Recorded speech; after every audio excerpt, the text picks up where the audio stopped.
hapon sa ating lahat. Magandang hapon po, mga guro. Bago kayo umupo ay pakiayos muna ang mga upuan at pagtago na rin ang mga gamit na walang kinalaman sa video. Bago ang lahat ay magpapakilala na ako. Ako ay si Binibining Sherry. Tawagin nyo na lang ako, Ma'am Sherry. Ako muna ang magsisilbing guro sa aking ako ito. So nga pala, sino ba ang iba dito sa class?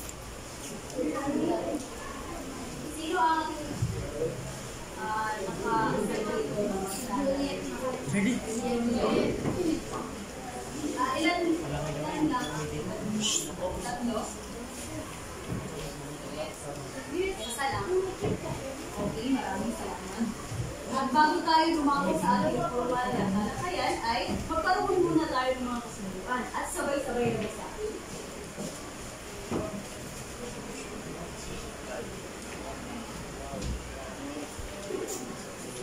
Mga kasunduan sa klase. Manood ng maayos. Pangalawa, makinig ng mabuti sa turo at sa pagbase ng nagsasalita. Pangatlo, lumahok sa mga gawain at talakayan sa klase. Pang-apat, iwasan ang sabayang pagsagot. Pang-lima, itaas ang kamay kung gustong sumagot. Class, maasahan ko ba ito na inyo ay puso pa rin sa ating klase? Opo! Okay, maraming salamat. Ngunit bago yan ay basahin muna natin ang ating mga layunin upang magkaroon kayo ng ideya kung ano ang paksang tatalakayan natin sa atin. So, sabay-sabay na sa atin. Layunin. Sa katapusan ng talakayan, ang mga mag-aaral ay inaasahang A. Nabibigyan kahulugan ang larawang salaysay o pictorial essay at ang B. Nakasusulat ng isang larawang salaysay at alisunod sa mga katangiang dapat taglayin ng mayroong paksa. Ang naging karanasan ko noong intramurals. Okay, maraming salamat. Ngunit bago ang lahat ay magkaroon muna tayo ng pangkat ng gawain. Papanggatin ko kayo sa dalawang pangkat. Dito ang pangkat una na magsisimula kay Shabby at magtatapos kay Charlie. Kayo ang pangkat una. At dito ang pangkat dalawa na magsisimula kay Shane Marie at magtatapos kay Georgie. So, ang gawain ito ay tatawagin natin. Sabay-sabay po namin. Buuin niyo ang storya ko.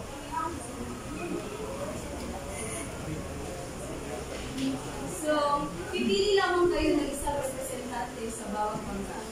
Sa pangkat mo, sino ang mapili ninyo? Mia. Pumili kayo. Mia. Okay, ikaw na lang, Mark. Okay tayo? Sa pangkat dalawa Mark. O, sino ba talaga? Dimitrio! Ikaw na lang. Pumunta sa harap ang mga representative. Ang gagawin nyo lamang ay buuin ninyo ang mga dinupit ng mga larawan ito at kinakailangan na bigyan inyo itong buuin at kinakailangan pag nabuo ninyo ito ay bigyan ninyo ng mensahe o pagpapaliwanag at isang nasabing larawan. Paliwanag ba? Opo! Okay, maraming salamat. At sa gawain ito ay bibigyan mo lamang kayo ng 10 minuto para magtunda at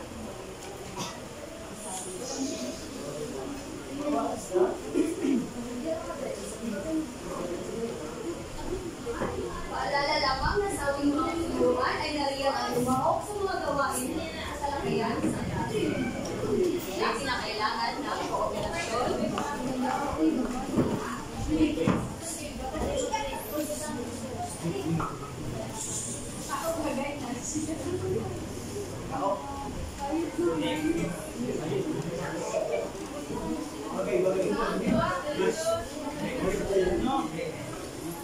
Huwag kalimutan na yung napiling representante ang siyang sa nabuo ni Larawan.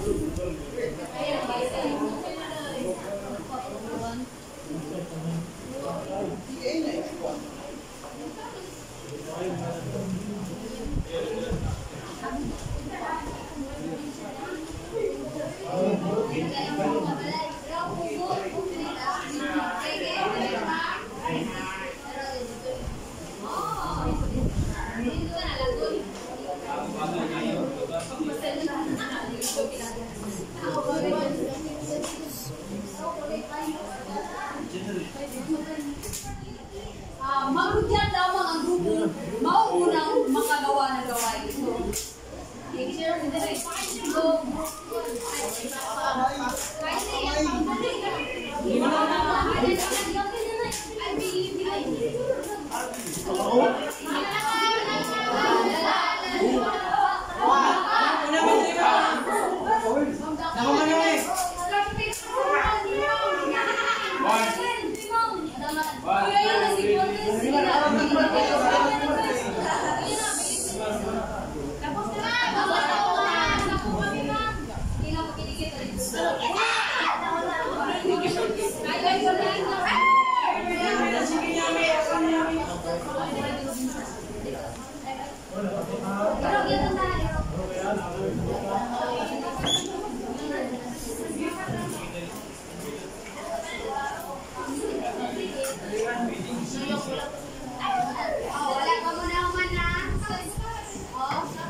Dahil ang huling nakabigit sa Mindara ay ang pagkat dalawa ay sila yung unang magpula ng mga representante.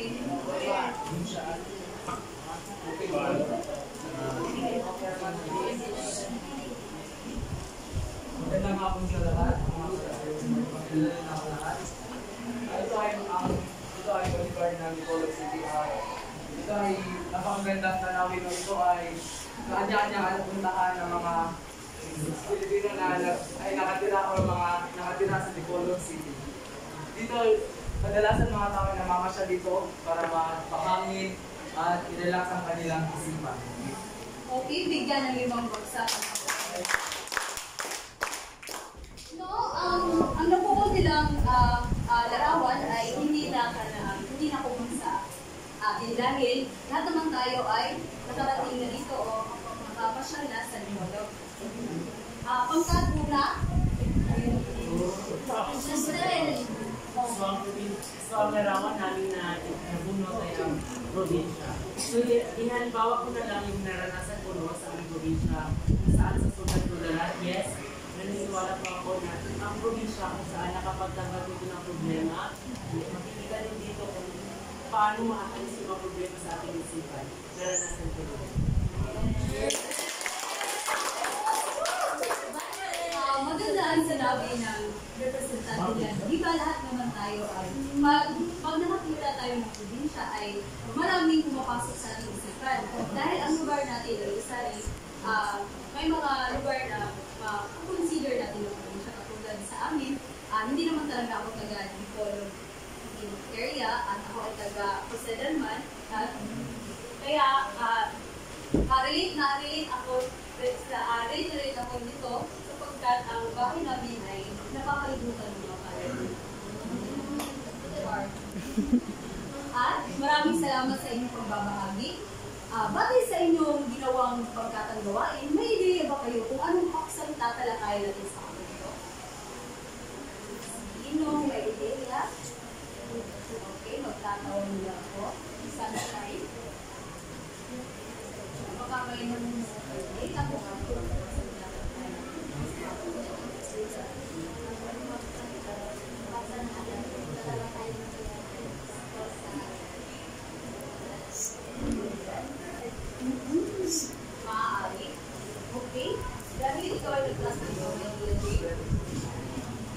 Larawang Salaysay. Okay, bigyan ng... Okay, pagsak. Okay, maraming salamat. So, ang pagsang tatalakay natin sa hapon ko ay patungkol sa larawang salaysay.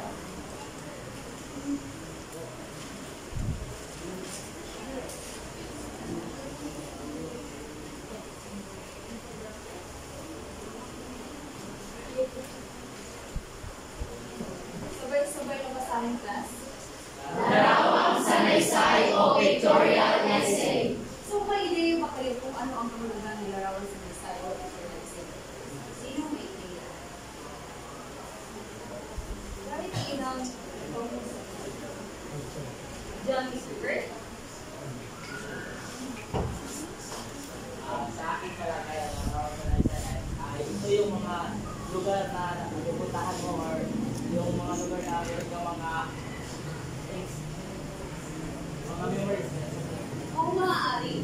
Maaari ang isipin na yung kinalaman. Ay, may kahulugan ko rin sa larawang salaysay. Dahil nasabi mo na, experience, ang isang karanasan ay isang malaking kaugnayan din sa isang larawang salaysay.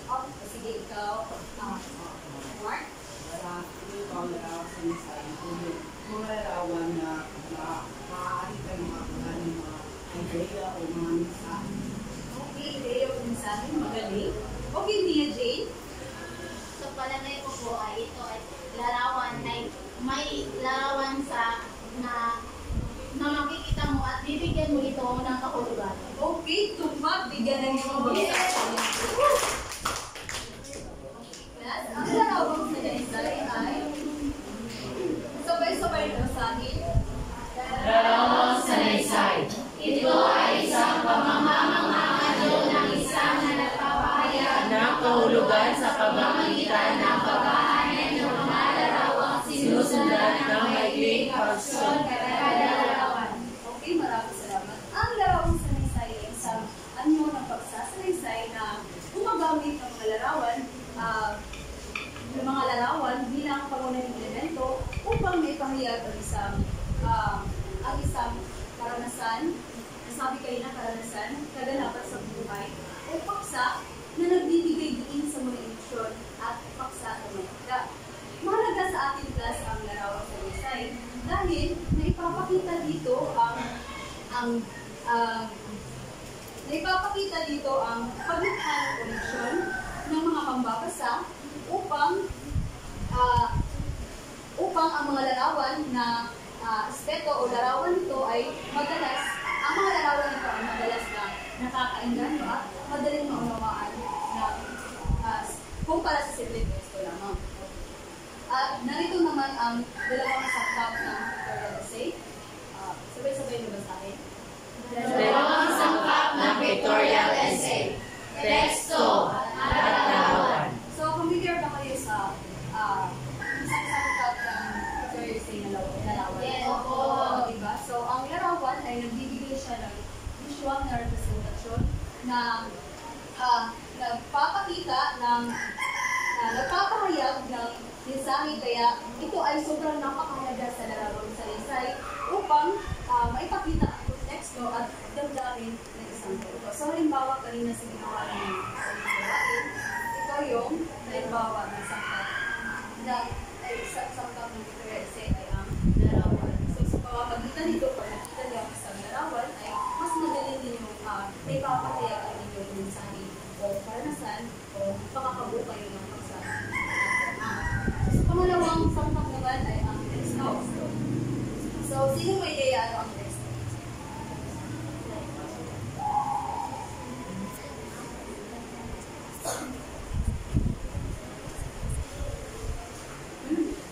Okay. Anong ideya mo sa teksto?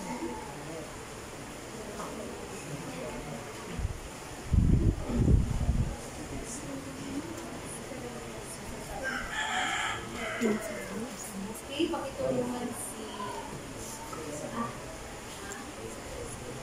pagsusulat.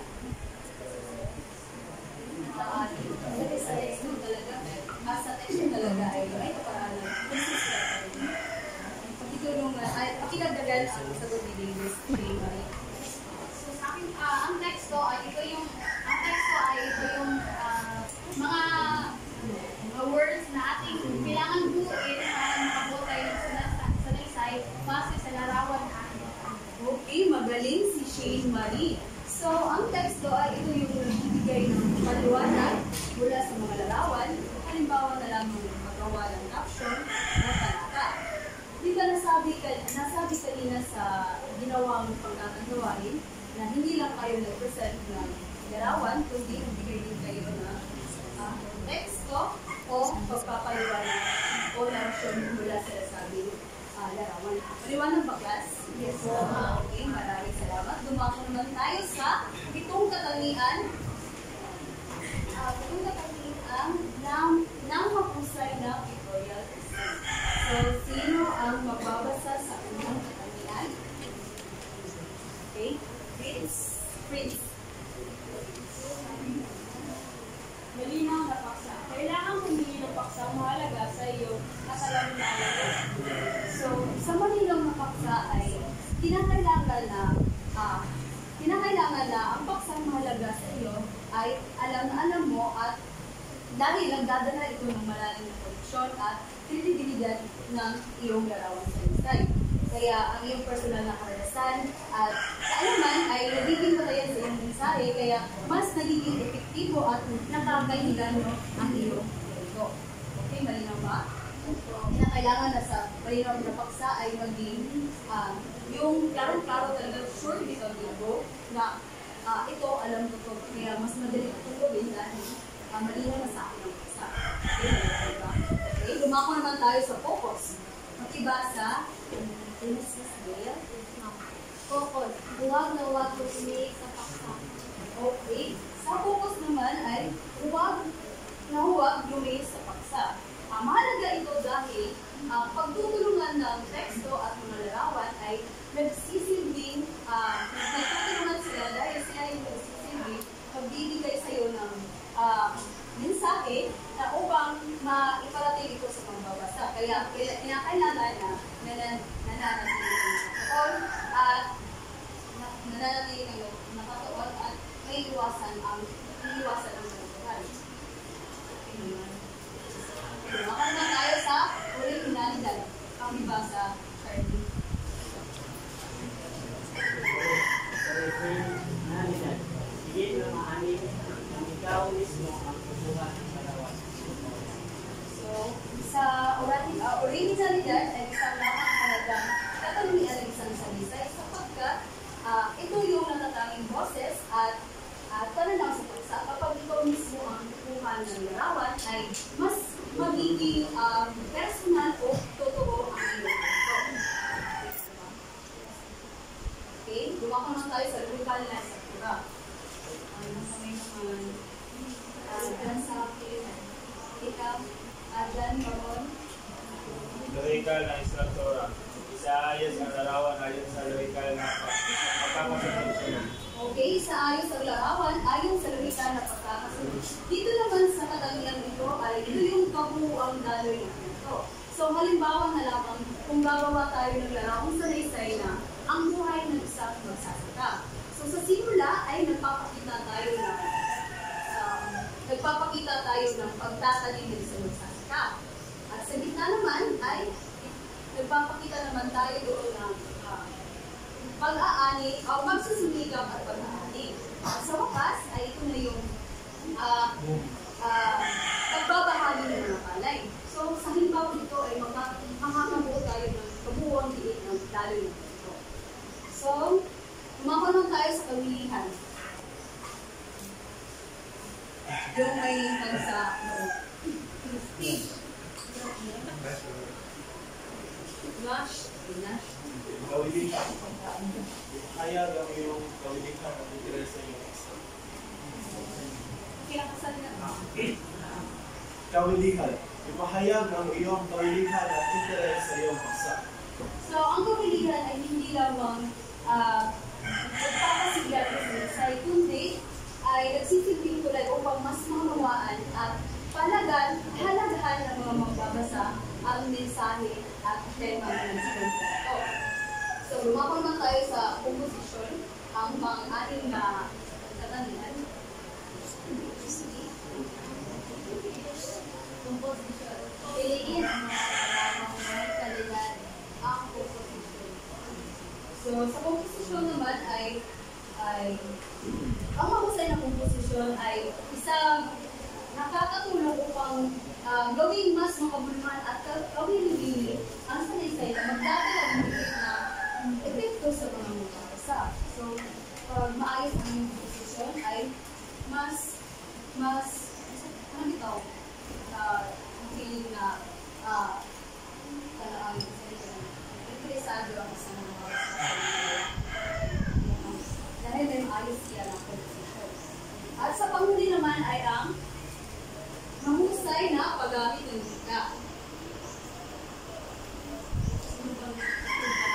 Juliet. Mahusay na paggamit ng wika. I-organisa, nag-aayos ako. So, sa paggamit ng wika, hindi lamang ito nakatuon sa tamang paggamit ng grammar o pag-aayos nito.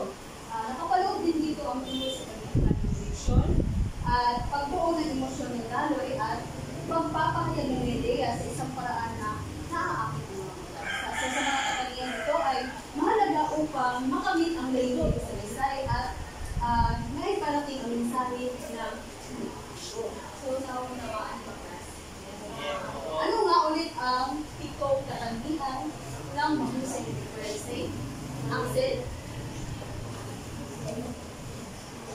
Ang pitong katangian ng mahusay na literacy. Lina na paksa, focus, originalidad, kritikal na struktura, salilingan, mahusay na paggamit ng wika. Okay, maraming salamat. At ano naman ang dalawang sangkap ng pictorial essay? Okay, Rosalie.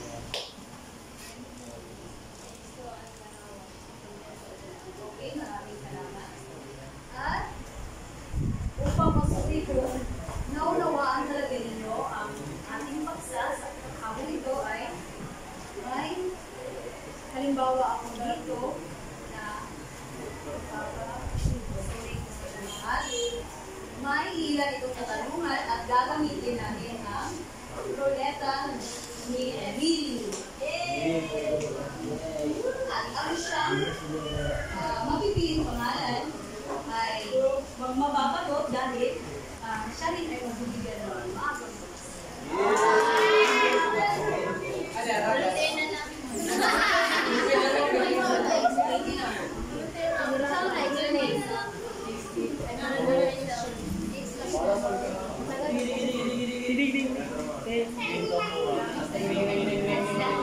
Yes.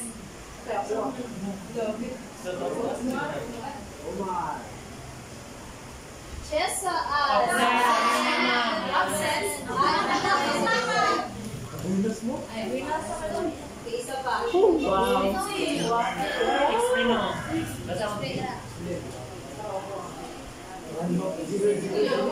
Hello, Pearly.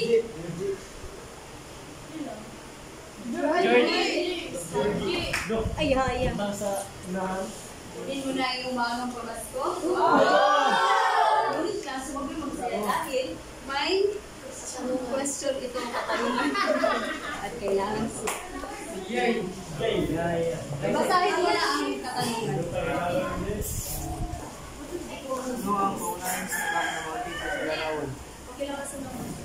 Ano ang mga pangunahing sangkap na makikita sa larawan? Ano ang mga sangkap? Ano ang mga pangunahing Ay, sangkap? ano ang sangkap na niya? Iisang salita lang ang sagot. Ano? Hirapan mo. Ang nakikita ko sa Sige, tingnan natin ang second chance. Ano ang sangkap? larawan mo. O larawan?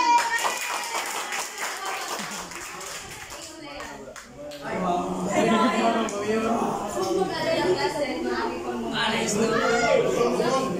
Okay, sa pangalawang tanong naman. Charlie, lagi na.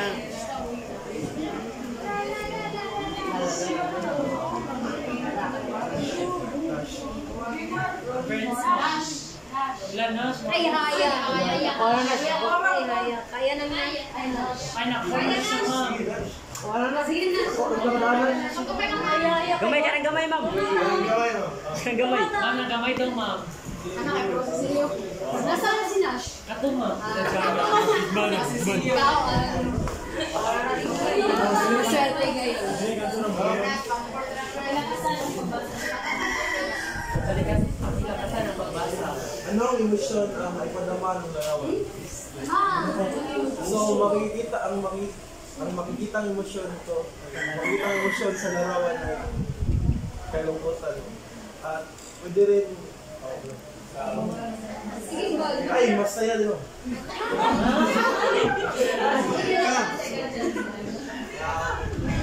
Sige, pwede ka ba? Pwede mo siya na rin sa iba. Para sa akin ay kasi Sige, Bisaya. sa estado na sa buhay, makikita natin na hirap pero ngunit sa kabila na kain pa rin ng lolo ang kanyang mga anak mga anak niya mo. Okay, maraming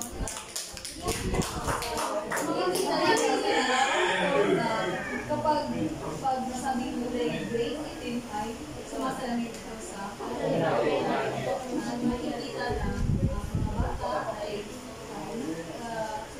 gutom sila at kinakailangan nila pagulong sa nila. Okay, lumakon man tayo sa mga katanungan.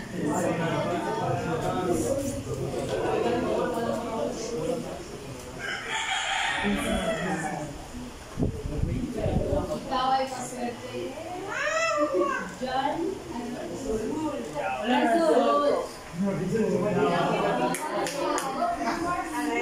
Sige lang, magtatawag na lang ako. Uy, Dul. Dul.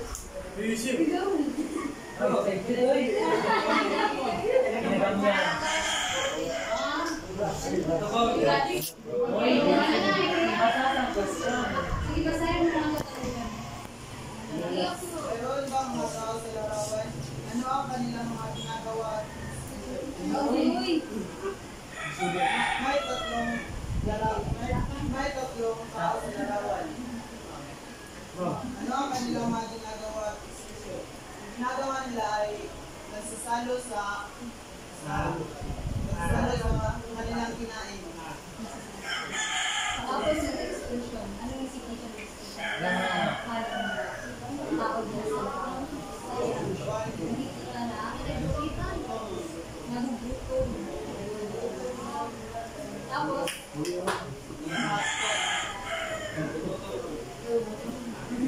maraming salamat. At sa pamuli, para maging fair ang lahat, ay magtatawag na lang ako ng isang babae. Ilang babae? Pagpalain mo na sa ito. Spin na lang?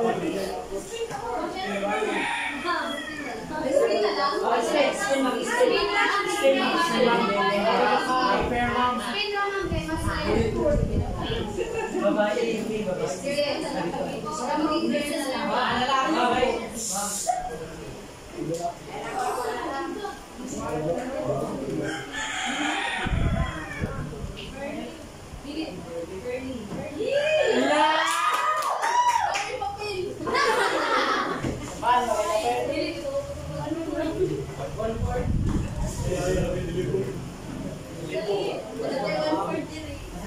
Anong mensahe o tema ang naisip mo matapos makita ang larawan?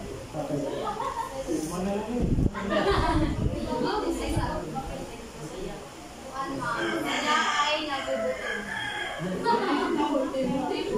Dahil sabi mo,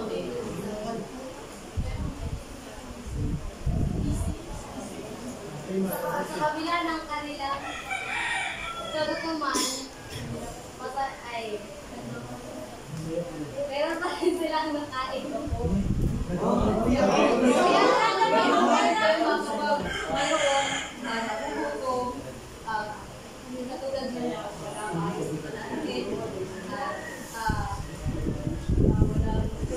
Walang sakit sa pagkain. Ano ang kabuuan?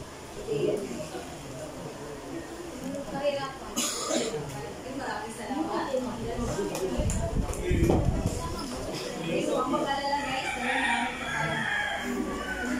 Ngayon ay, magkaroon muna tayo ng isang gawain. At ang gawain na ito ay pakibasa ng palong-tuloy sabay-sabay. Gumawa ng larawan sa saysay ng mga paksa, ang naging karanasan ko noong pinagkamulas. Naalinsunod sa mga katangian na dapat gagawin nito. Kumuha lamang kayo ng isang kapag na papel kahit tatlong salamat po. At narito ang pumatayan ng bibigyan lamang kayo ng mga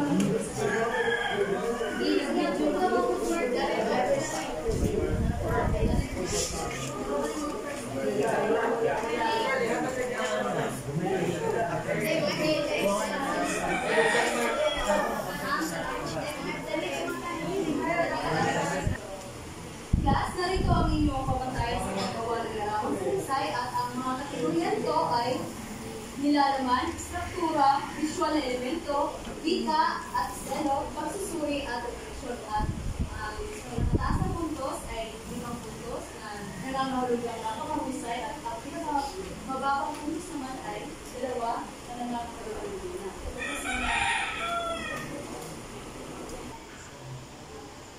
Tapos na ba class? Tapos na ba?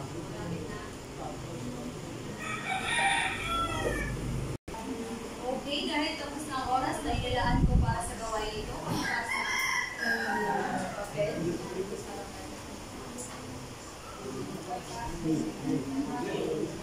Basa na ng mga papel.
Upang lubusan mong masuri na nasa ulo ninyo ang ating pagsat. Tinalakay na larawang salaysay o pictorial essay ay magkakaroon muna tayo ng ilang katanungan at makakatanggap na naman ng maagang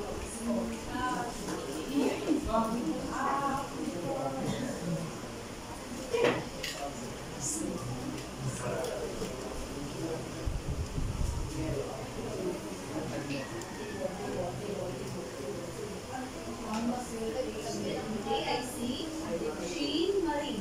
Nasaan na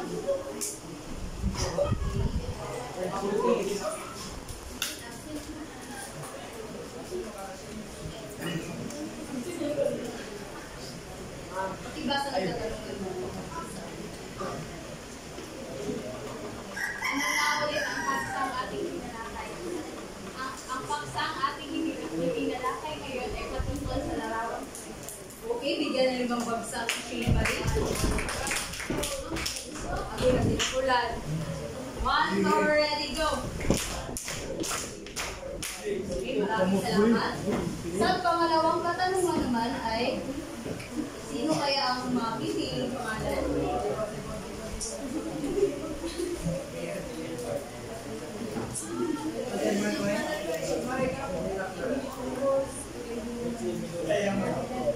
Laika.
Ako ang ipinahingan ko.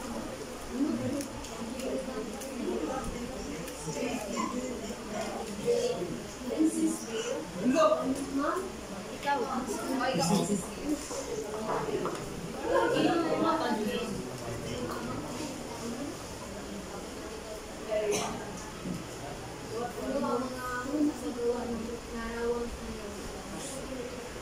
Anong mga hamon sa paggawa ng larawan sa isa?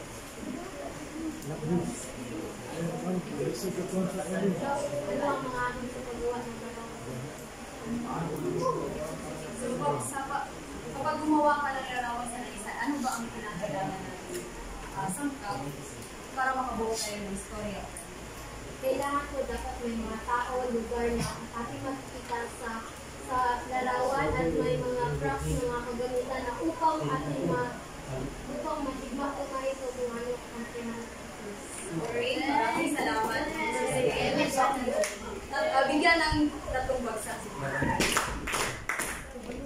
Okay, umpisa din ang larawan ang ating tinalakay ay gumawa kayo ng isang tapat na papel para sa ating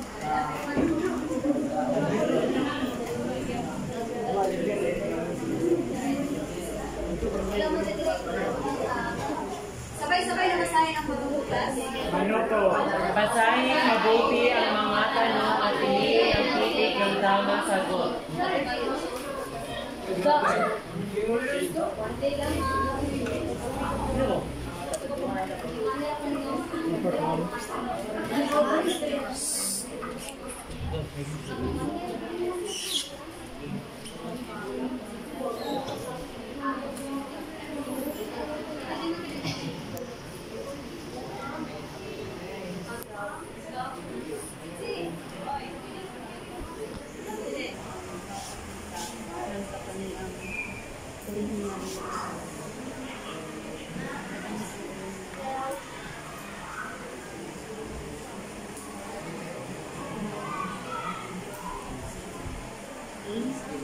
Larawan, please mapila sa internet.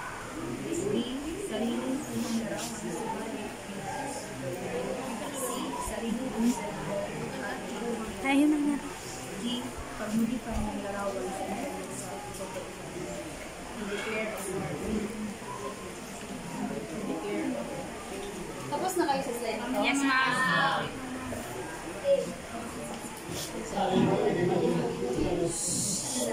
Hindi pa rin lang mga pagalit.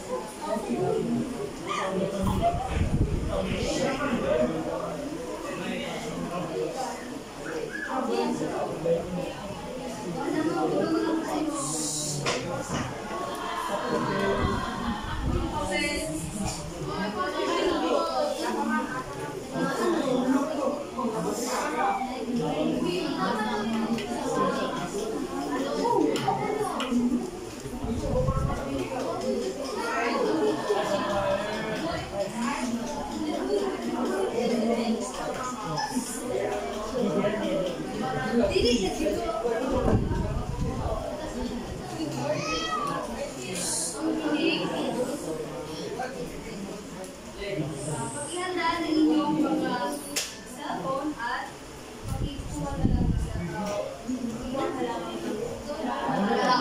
ang inyong pagdag-aralin.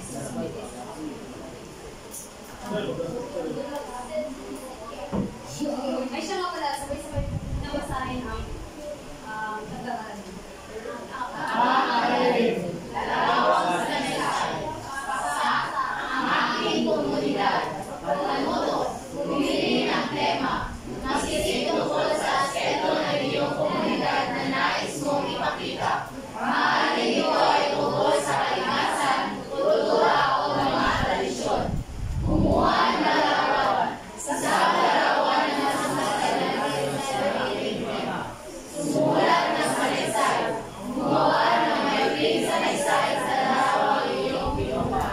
At ganito naman ang pagkaya ng inyong gagawin larawan sa